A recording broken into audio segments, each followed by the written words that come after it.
एक कहावत है कि जब जब कोई विकल्प नहीं होता तब तब इतिहास विकल्प खोज लेता है, और दूसरी कहावत है कि जब जनता भूखी होती है तो वो सिंहासन भी खा जाती है, पूरा नहीं कभी कभी आधा भी खा जाती है। इस बार दोनों कहावत सच हुई, कैसे आइए जानते हैं।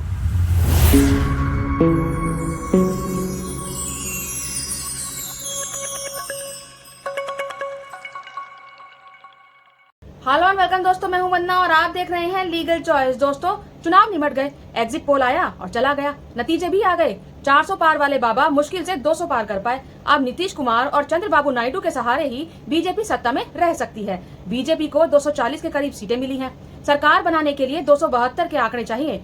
एनडीए गठबंधन के खाते में करीब 292 सीटें आई हैं। अब यहाँ से खेल शुरू होता है। अगर जेडीयू की 12 सीटें और टीडीपी की 16 सीटें मिलाएं तो 28 सीटें होती हैं। यानी ये दोनों पार्टियों के बिना एनडीए का आंकड़ा लगभग 264 पर आ जाता है, यानी बहुमत से 8 सीटें कम। तो सरकार 5 साल चले, इसके लिए 5 साल नीतीश और नायडू की हाँ में हाँ मिलानी पड़ेगी।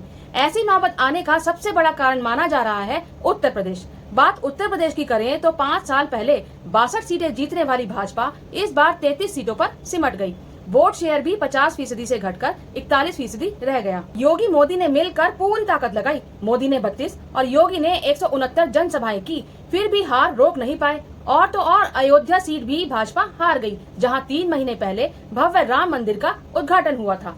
इस हार के कई कारण तलाशे जा रहे हैं। कुछ इसे हिंदुओं का विघटन बता रहे हैं, तो कुछ का मानना है कि उत्तर प्रदेश में वोटर ने मोदी जी के चेहरे की बजाय प्रत्याशी का चेहरा देखा। इस कारण सपा ने भाजपा को केंद्र में पूर्ण बहुमत से दूर कर दिया। इस चुनाव में सपा देश की तीसरी सबसे बड़ी पार्टी बन गई, 37 सीटें जीती। पिछले लोकसभा चुनाव में 5 सीटें जीती थी। सपा का वोट शेयर भी 18% से बढ़कर 33% हो गया। यूपी का सियासी नक्शा देखेंगे तो सपा ने पूर्वांचल, वेस्ट यूपी और सेंट्रल यूपी में भगवा रंग को गाढ़ा करके लाल कर दिया।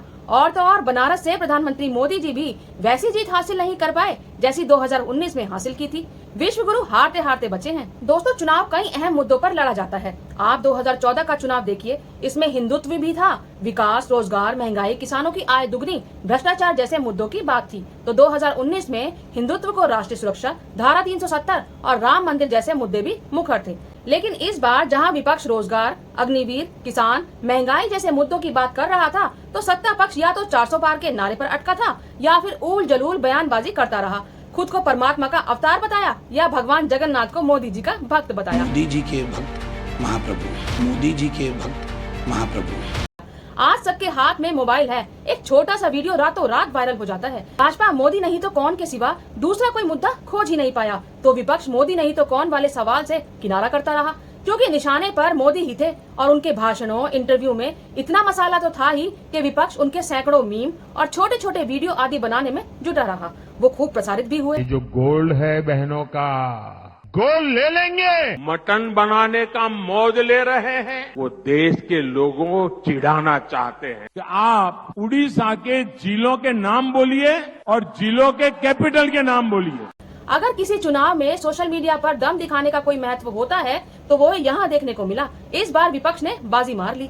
दूसरा, भ्रष्टाचार के खिलाफ खड़ी पार्टी ने 2014 के बाद से कथित भ्रष्टाचार के लिए केंद्रित एजेंसियों की कार्यवाही का सामना करने वाले 25 प्रमुख राजनेता भाजपा में शामिल हो गए। इंडियन एक्सप्रेस की एक रिपोर्ट बताती है कि इसमें 10 कांग्रेस से हैं, शिवसेना से 4, टीएमसी से 3, टीडीपी से 2 और एसपी और वाईएसआरसीपी से नेता बीजेपी में शामिल हो गए। आखिर क्या कारण रहा इन्हें भाजपा में लेने का? महाराष्ट्र में पिछली बार अच्छा प्रदर्शन करने वाली भाजपा ने वहां के अजित पवार को साथ ले लिया, जिस पर घोटाले के आरोप थे। क्या हासिल हुआ? महाराष्ट्र में एनडीए को कम सीटें मिली।